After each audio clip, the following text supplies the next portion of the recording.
Another spotlight interview for our 2025 Marietta High School Athletic Hall of Fame. We have Jen Gwen-Theissen with us, and commonly known in the lore of Orange and Black hallowed halls as Jen Gwen. Welcome to the Hall of Fame. I know it's something you probably already signed your name with an HOF at the end of it, but talk a little bit about getting the call from the Tigerland here. Yeah, just very humbled, right? And just really special moments, and just very grateful for the committee and the members to be nominated and joining others, who I've looked up to and who have earned this honor. But you think back just in your career at Marietta, or my career at Marietta, just nothing but joy, right? And just grateful for those times and grateful for the opportunity to be nominated. Yeah, and my reference to the other Hall of Fame is the Gannon Hall of Fame, but I want to jump back to the late 90s into 2000, and as a young, you had to know that you were going to get the call, and I think you were captain right out of the gate. So talk a little bit about that transition quickly into that higher level of varsity basketball. Yeah, I mean, it was definitely a transition, and I've told this story a lot of times. I'm not sure if you've ever heard it, but I think early on, I think it was during maybe open gyms, right as starting our freshman year, and I told my mom, I was like, "Hey, Mom, I think I just rather play with my friends. I like playing with my friends. I've grown up playing with my friends." And I was like, "Any way you can talk to Coach H, Coach Chanelska, we called him Coach H, and just see if he'd be willing to maybe let me play freshman basketball this year."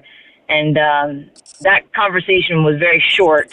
And I believe his exact words to my mom was, "Jen can play varsity or she can not play basketball at all." And so that quickly transitioned my thought process. And, I'm just so grateful for how welcoming the upperclassmen were. I think about Tracy Benninger, Emmy Yoho,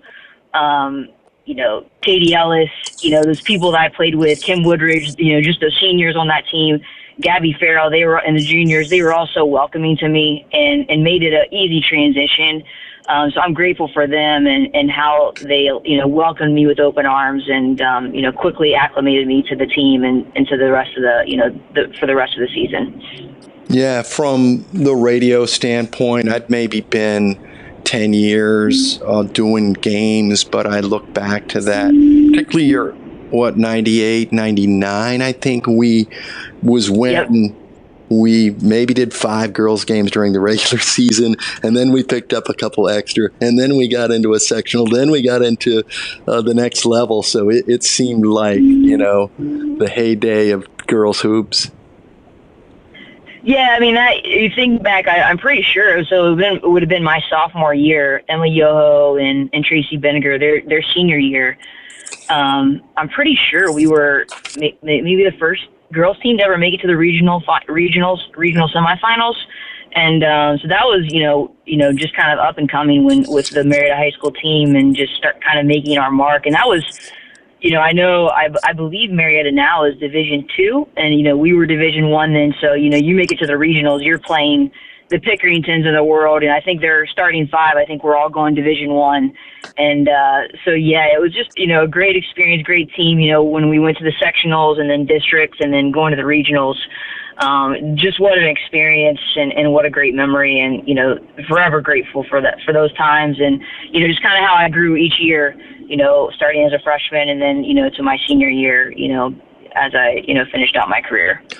You mentioned another fellow Hall of Famer, Tracy, a couple of times, and I don't know that any nominees, Jen, and we're speaking to Jen Gwen-Theissen, Jen Gwen for the Marietta High School Athletic Hall of Fame, but not too many people are privy to like the nomination forms and letters and all that go into it, and I don't know that it's my job to share any of that, but yours is frameable. It's somebody's got a lot of respect for you, and I'd imagine you still have good connections with the folks that you grew up playing with. Yeah, I mean, obviously, Tracy's one of my, best friends from high school, and, she was in my wedding. I mean, actually, today is my wedding anniversary, and so she, her and and I joke, my wedding party is like probably one of the tallest wedding parties, ever put together.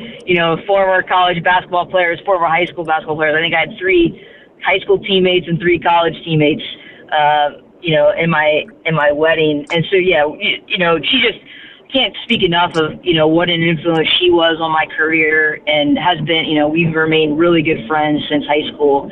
And, obviously well-deserved her Hall of Fame. I know she got nominated and inducted a few years back, and just a great person. And again, just, a lot of praise goes to her and the other players that I mentioned, just how welcoming they were, and just the example they set for me, that I could, hopefully later pass on to other players and teammates. But can't speak enough about her as a person, as a player. I mean, she killed it on both sides, volleyball and basketball. I think she could have gone, Division I, or gone scholarship, either basketball or volleyball. Obviously had a great career at OU. Playing volleyball. So yeah, we're still really close. Obviously don't get to see each other as much as you like, life gets in the way with family and kids and jobs, but we definitely stay in contact, and, forever grateful for our friendship. All right, I'm going to squeeze you for a few more minutes after I take a break, just because you got me wanting to ask about 1 year across country, and then we'll do that when we come back. The Marietta High Tigers play on WMOA.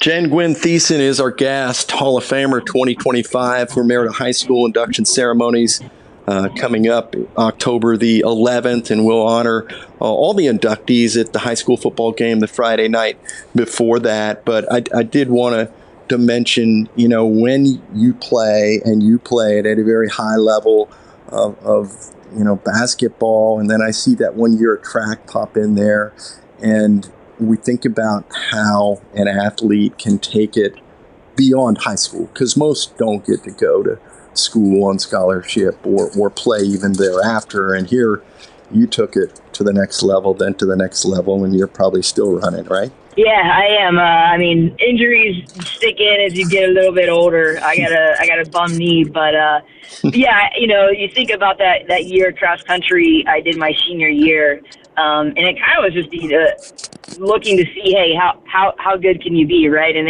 I really ran, to be honest, throughout my high school career just to stay in shape for basketball. I just wanted to be in really good shape, and then finally they convinced me to do it my senior year, and so that was fun, right? I had no idea what I was doing, just from a strategic standpoint as a runner. But it ended up, I think I won my first 2 races. So that was fun. That was cool. And then, yeah, I think after college, I got into marathon running just to kind of stay competitive, and just to stay in shape. And, your competitive juices after you get out, you've been playing, in high school and then collegiately at a high level, and so you want something to keep you, the competitive juices going. So I did marathon training and marathon running for a good probably 10 years after college. Haven't done a marathon probably since 2011 was my last one, and just with kids and whatnot. But yeah, definitely still run.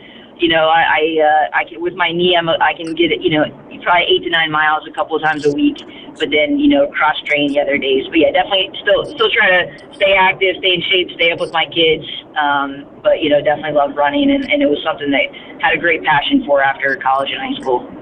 The really good athletes they always bring up the bum knee and that it's not the same as I used to be, but I'll let the listeners know that last run in 2011 was in the Boston Marathon. Jen finishing 58th out of 10,073, and I believe you broke. Did you break the 3-hour mark? Yeah. So that was kind of the competitive juices in me, right? One of a family friend of mine, back in I think 2005 or 2006, said, Jen, one of the toughest things in sports is to break 3 hours in a marathon. And I had just started marathon running.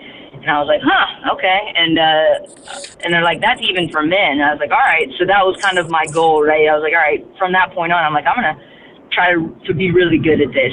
And so just started training. And that was my goal was, hey, let's break 3. And what that 2:54 doesn't tell you, that was my time. My best time was 2:54. Was the year before I crossed the line at 3 hours and 31 seconds. So you can imagine the next year the amount of training I was doing and how that felt across the line. But I will say, they talk about, I coach now younger kids, and I talk to kids all the time about, hey, failure can be the greatest driver in your life. And that failure, the prior year not breaking 3 by about 31 seconds drove me, to get that, time the next year. So it was, a great day, great accomplishment, grateful for a lot of, my family, close family was there. So that was a great day, in Boston in 2011. All right, fantastic. Well, we appreciate your time and your humility talking through this. Also, again, a Hall of Famer and several records held for your time there, I think, including the only triple-double in women's basketball history at Gannon, and now coaching the girls, as you mentioned. So that's got to be special to be able to continue to be a part of the game in that fashion. Yeah, for sure. I mean, right after college, I coached at the college level, but then got out back in 2012 was when I got out of coaching at the collegiate level. And, yeah, had two daughters, 10 and 7 years old, and coached both their basketball teams. So, great joy. My oldest daughter, I've had her team since they were in first grade, and we're about to be in fifth grade this year. So we've been together for about 4 or 5 years. So, a lot of fun teaching the game at that level, teaching fundamentals to the kids. So still get to be a part of it in some shape or fashion. And, a lot of joy doing that. So really excited. We're getting ready to start a basketball season here in about a month. So looking forward to it. When you talk to them, make sure that they know that the old radio guy said you were fun to watch, Jen, all right? I will do. And then just for fun, make sure you put HOF MHS 25 after you sign your name on the next. All right. I will be after October 11th. I'll be allowed to do that. Sounds good. We'll see you in October. As always, appreciate your time, and let me squeeze you for a little extra. All right. Thank you. Appreciate it.